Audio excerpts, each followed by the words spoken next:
porque allá paso por los filtros naturales de purificación. ¿O no es verdad? Es que a nosotros nos hace falta mucho entendimiento y utilizar mucha inteligencia, pero cuando aquí se monta un presidente, dice que quiere igualdad para todos, y él se gana 300 millones, 400 al año, y el pobre sigue ganando los mismos 20 millones de pesos o 12, ¿dónde está la igualdad? Yo quiero que ustedes los pobres sigan siendo pobres, pero yo el rico. Como ejemplo claro en Cuba, Fidel Castro. ¿O acaso el señor Fidel Castro en Cuba no tiene Mercedes-Benz, BMW, mansiones? Más los pobres haciendo fila para que les den 2 libras de arroz para la semana. Es lo que ustedes quieren en un pueblo. Y eso es igualdad. Yo ando en mi camioneta blindada y ustedes a pie detrás de mí como bobitos que son. Y eso es igualdad. Eso lo que es injusticia. ¿Y sabe cómo se llama eso? Injusticia social. Pero ustedes desde hoy no le pidan al hombre nada. Y no esperen de los gobernantes que los van a mantener sin ustedes trabajar, porque es que la palabra de Dios dice, tienen que trabajar. Y el que no trabaje, que no coma, lo dice el Señor.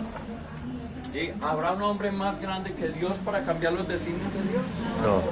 O aquí pueden haber hombres que le lleguemos a tocar el corazón a Dios con nuestras súplicas, plegarias y oración, como lo hizo Moisés en los antiguos tiempos, que le tocó el corazón a Dios varias veces.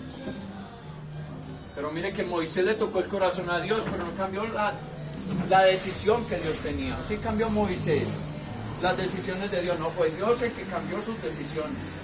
Pero Moisés seguía en el camino que Dios allanaba y señalaba.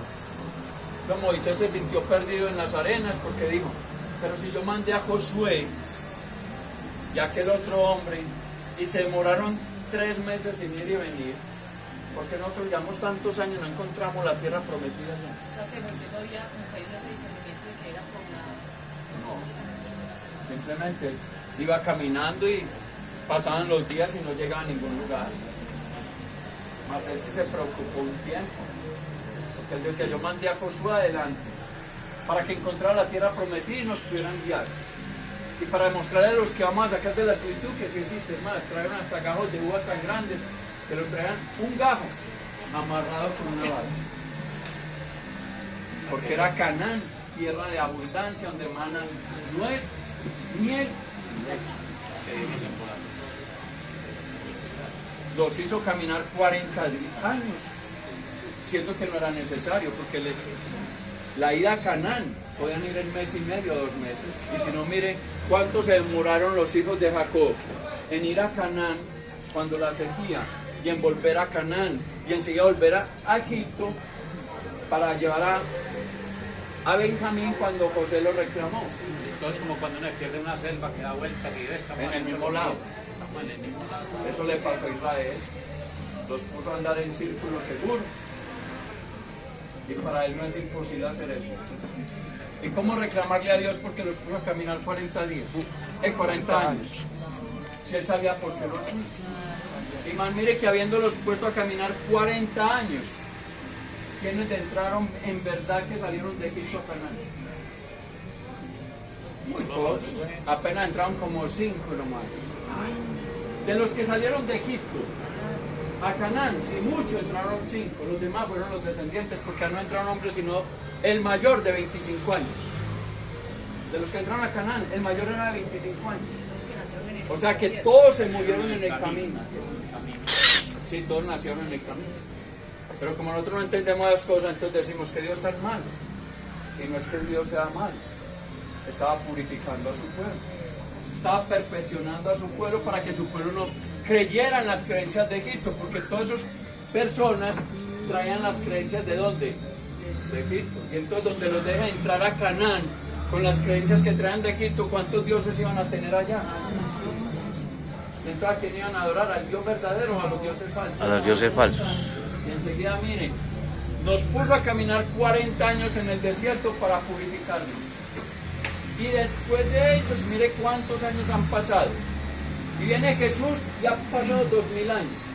Y ustedes y yo todavía colocando dioses delante de Dios y adorando dioses falsos como en Egipto adoran. Por eso van a haber destrucciones.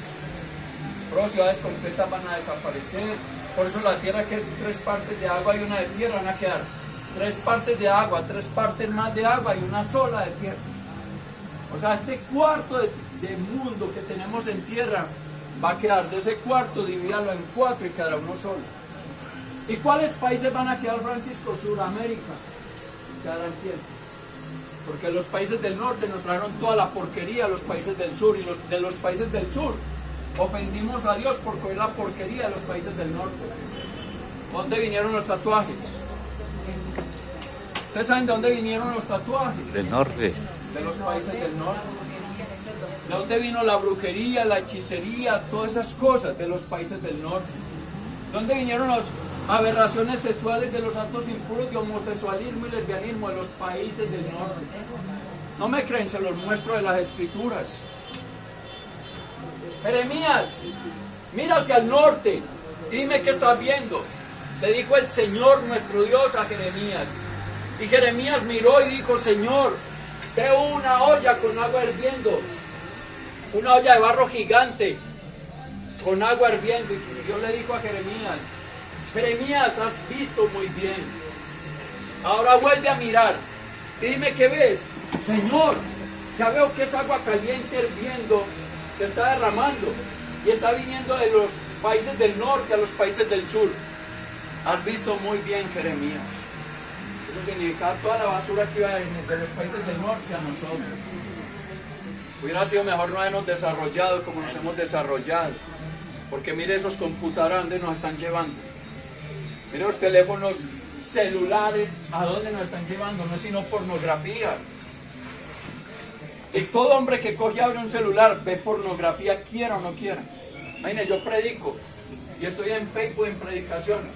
Y tengo una hoja de Facebook, una página en Facebook. Y a veces lo abro. Y no falta la sinvergüenza desnuda ahí en la página mía. Es verdad. Invitándome hasta salir. Sinvergüenzas. ¿Acaso no están escuchando que estoy diciendo que quiero cumplir los mandamientos? Pobres necias. Que por eso se condenarán con facilidad. No, es que es verdad. Y si el hombre es débil de espíritu, él mismo se deleita con esas cochinadas. Porque eso es lo que a nosotros nos ha deleitado cuando nos llamamos a Dios en la mente ni en el corazón. No es mentira. No es que yo sea puritano, cuidado. Y soy un hombre santo ni bueno, pero yo ya sí sé qué rechazar. Y yo ya sí sé qué acoger. Y sé qué debo de hacer y qué no debo de hacer. Eso me lo dejó muy claro mi padre. Aunque me dejó ir 34 años en tanta libertad, que hice lo que me dio la gana.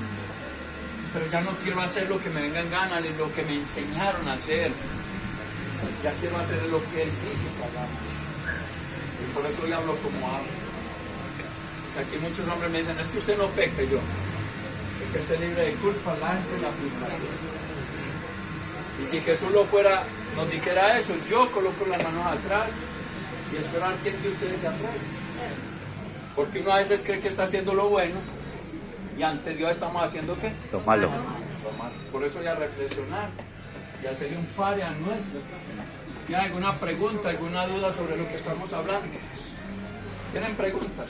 Una pregunta que le hago, porque pues por ejemplo en Semana Santa, Juan bautiza ¿A Jesús? al Espíritu Santo. ¿Y él por qué le pide el bautizo al Espíritu? Juan. Estás equivocado.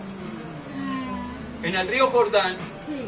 yo ya le entendí su pregunta y se la voy a explicar. A mí a veces no necesitan hablarnos mucho para que me entiendan qué quieren saber. Juan Bautista en el río Jordán bautizaba de cuerpo. De cuerpo. ¿Qué es de cuerpo? Yo me presentaba al bautismo. Juan me bautizaba de cuerpo con el agua. Pero me decía arrepentido Y convertido. y convertido. Y reconocer que el reino de Dios está pronto a llegar. Y atrás de mí viene uno que es grande. Más grande que yo.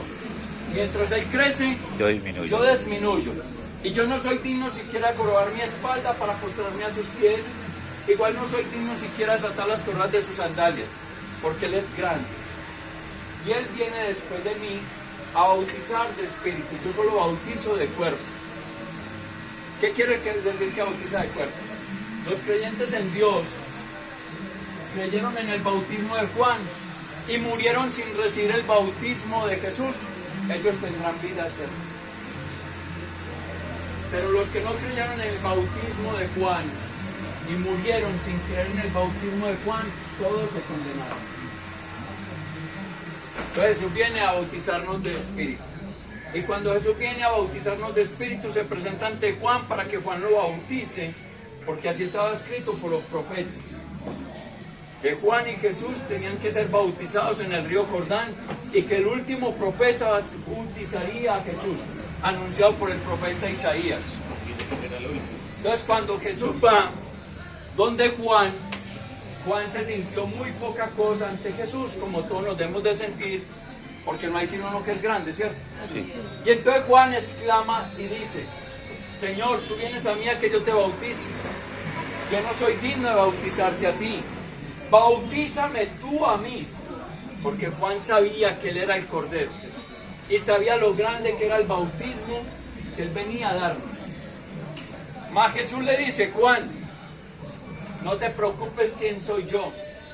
Bautízame tú a mí y yo te bautizaré a ti, para que así se cumpla la palabra de los profetas. Entonces Jesús bautizó ya a Juan de espíritu y Juan bautizó a Jesús de cuerpo, pero es que a Jesús, siendo que lo bautizó de cuerpo, él era el espíritu. Que eso es lo que tenemos que entender. Y cuando Jesús fue bautizado por Juan, descendió el Espíritu Santo sobre Jesús en forma de una paloma, ¿cierto? Entonces no es que el Espíritu Santo haya bautizado a Jesús. A Jesús lo bautizó Juan Bautista, pero el Espíritu Santo se regocijó en Jesús porque Él es Dios. Y enseguida ese mismo Espíritu que se regocijó en Jesús cuando Juan Bautista lo bautizó, ese mismo se regocija en cada uno de nosotros, así nadie lo va a descender en forma de paloma, pero se regocija en nosotros. Como luz del Padre y como luz del Hijo, que es convirtiéndose en luz de nosotros, para que nosotros no vivamos en la oscuridad, sino en la luz. Y para que nosotros no caminemos en la oscuridad, sino en la luz. Porque bien sabemos que el que camina en la oscuridad tropieza, cae y se pierde. Mas el que camina en la luz no tropieza, no cae y no se pierde. Ustedes y yo, ¿por qué hemos pecado?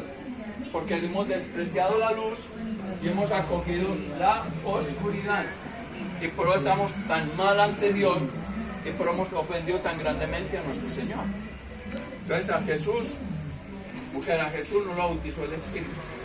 Lo bautizó fue Juan Bautista y el Espíritu descendió sobre Jesús en forma de paloma.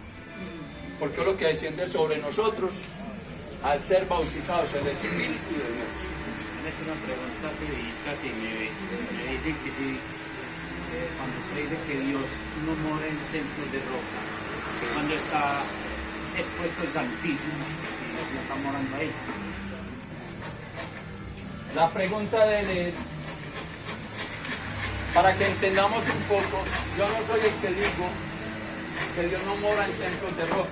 Es el mismo Yo solo Dios. se lo recuerdo. El que dijo que Dios no moraría en templos de rocas es el mismo Señor Jesucristo, es nuestro Dios. Jesús dijo: el Espíritu de Dios no mora en templos de rocas. Eso mismo les digo yo a ustedes.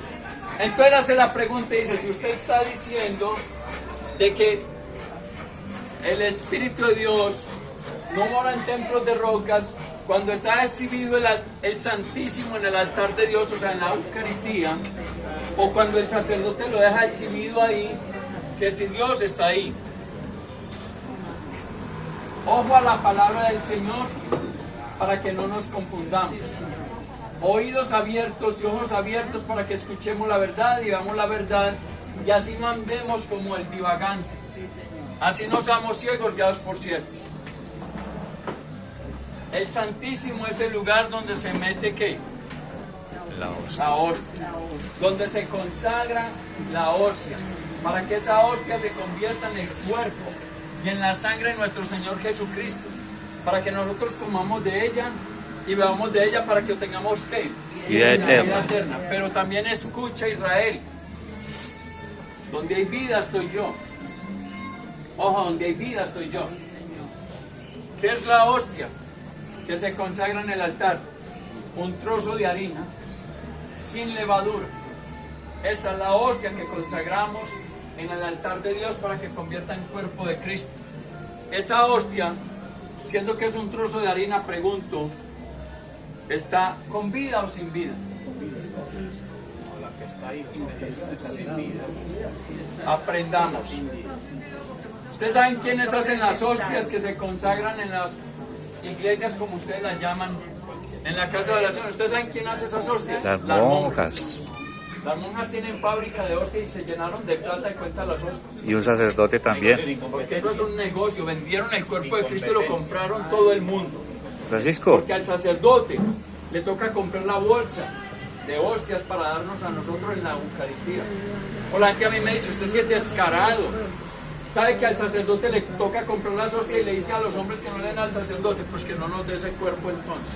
Francisco, Que nos dé no el cuerpo material, sino espiritual, que nos dé en verdad la palabra de Dios, porque es que no solo de pan material vive el hombre, sino toda palabra que sale de los labios de quién. Lo que pasa es que nosotros tenemos que crecer mucho en la espiritualidad, tenemos que crecer mucho en la fe para poder entender todas estas cosas. Entonces miren, cuando el sacerdote está en el altar del Señor, o sea, en el púlpito, y levanta esas hostias al Señor, el Señor las convierte en su cuerpo. Y no duden de eso. Así usted coma esa hostia y le sepa harina, así le sepa duro como un palo, porque hay unas que hasta le saben duro a uno. Pero ¿saben por qué pasa eso? Cuando a usted la hostia le sabe así como un palo, y esa hostia es dura en la boca y no se disuelve siquiera con la saliva y le da dificultad, a veces sabe como hasta amargosa. Eso muestra que usted no está en gracia de Dios para recibir la comunión. O también es muestra de que el sacerdote que la consagró, también es muestra de que el sacerdote que la consagró no estaba en gracia de Dios. Él dice que de pronto estaba muy viejo. Yo les hago una pregunta. ¿Ustedes sí creen en Dios? sí, señor. ¿Seguro? Sí. Entonces muéstrenme algo. Si creen en Dios, demuéstrenme en algo que es imposible para Dios. O sea que ustedes sí creen en Dios. Entonces si la hostia esté vieja, Dios la bendice, la convierte en su cuerpo, eso queda como una seda. Queda con un sabor dulce, porque ese es el amor de Dios. Créanlo por fe. Yo he ido a Eucaristías y he recibido la hostia, y hasta el sacerdote que hay veo que es como amanerado, pero no soy testigo de que lo sea, porque no me consta. Y me ha dado la comunión y esa hostia es durísima y me sabe amargo. Qué pena yo decir eso, pero a mí me ha tocado recibir comunión amarga, hostias duras.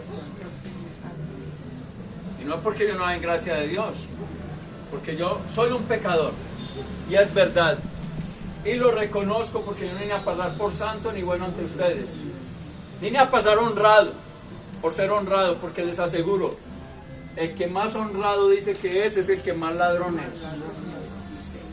Pero esos que dicen que nunca han robado son los que más han robado.